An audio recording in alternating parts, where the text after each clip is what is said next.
So you don't know how to manage security, you don't know where to start.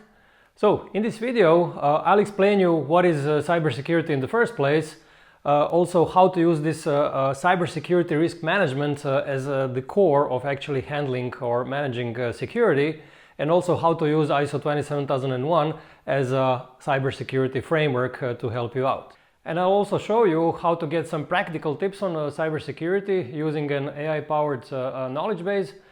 So after watching this video, you'll have a clear idea on how to manage cybersecurity in your company, where to start, what is the most important, and so on.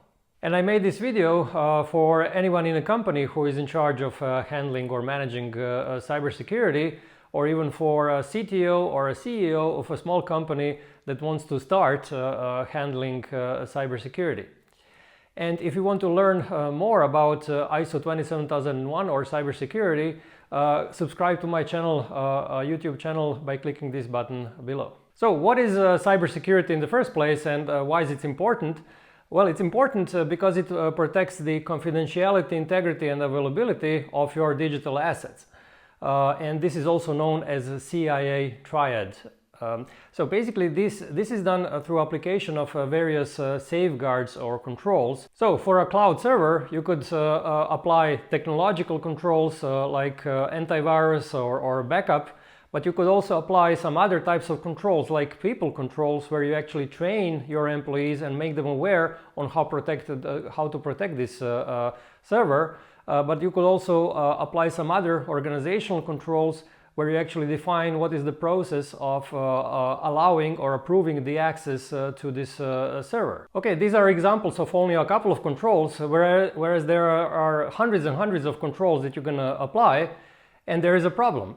How would you know which of these additional controls to apply? For example, how would you know if you need to apply this organizational control, segregation of duties?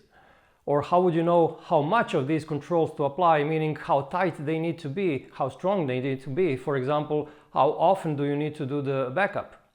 And this is where cybersecurity risk management comes into play. This is the central, I would say, concept that helps you determine these things. And this risk management basically means that you have to assess the risks, meaning that you have to find out what potential risks can happen to your digital assets, and then find out which kind of safeguards or controls you need to decrease these risks or to treat them. So for example, if your if you have high risks of actually losing your data, and this risk is related to, let's say, a very important database, this means that you have to perform this backup as a control very often, or maybe continuously, so that the potential damage is as low as possible. Or if you find out that there is a high risk of fraud related to some transactions, then you can actually decide to apply this control that I mentioned, the segregation of duties, where you actually require that one transaction is signed actually by two separate people, so that there is a minimal chance of something getting wrong. But this is not enough to manage security in an effective way. You also have to monitor and measure if everything is doing fine. So for example, you have to monitor this backup system on a daily basis if it is functioning properly, because otherwise it could happen that it simply goes wrong. You also have to do these internal audits to find out if, let's say, this segregation of duties process really works, or if the employees found out some way to get around it. So to make sure that everything is compliant with whatever rules you have set. And if something is going wrong, which in cybersecurity always something goes wrong, you need to have this systematic way of correcting things or corrective actions to actually make sure that this is whatever was going wrong that is now corrected, and that the things are improving continuously. But that's not all. To manage cybersecurity, you also have to take into account the cybersecurity requirements from laws and regulations or from your clients.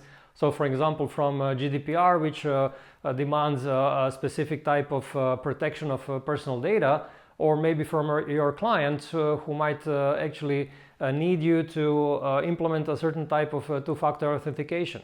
So you have to make sure that you list all of these requirements and that you comply with all of them. So my main point here is that if you ask what is cybersecurity management, it's all of these things together. You have to manage the risks, meaning find out what can happen and then make controls. You have to monitor, measure internal audits, improve them. You have to make sure that you're compliant with all of these things. Now, if you're starting to think like this is too much for us, well, actually, there is available help in this regards, and this is ISO 27001. This international standard for cybersecurity, it actually puts all of these things that I mentioned together. It gives you the methodology on how to perform risk assessment and treatment. It gives you a catalog of 93 controls to implement. It gives you the process on how to monitor, how to do the internal audit. It gives you the process of corrective actions, and so on and so forth.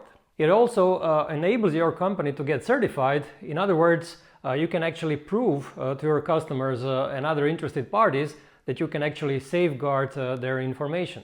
So you shouldn't be thinking of this standard as some bureaucratic standard that only asks you to produce some documents. You should think of ISO 27001 as a cybersecurity framework that enables you all these things that I mentioned, so that it enables you to manage cybersecurity in a meaningful way. Now, the downside of ISO 27001 is that it's rather complex. So it's not like that you can read it in, let's say, 30 minutes and then understand fully, how it works and what it requires. So how do you actually get around and how do you find out everything that is important about this standard? So I'll show you now this Experta, which is an AI-powered knowledge base that focuses on ISO standards, and show you how to use it to find all the important information about ISO 27001. So you can ask questions like, let's say, list implementation steps.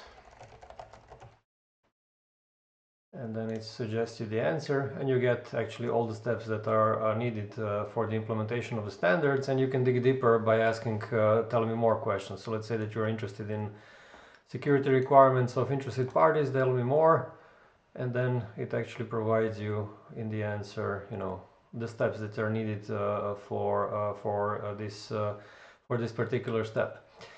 You can actually also go by certain clause. So let's say that you want to list all the clauses.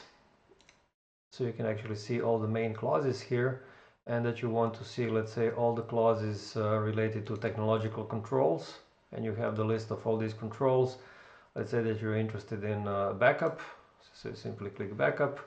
And then you actually get the most common questions for backup. How to control, what is the control, how to document it, and so on. So let's try what is the control. It tells you the answer.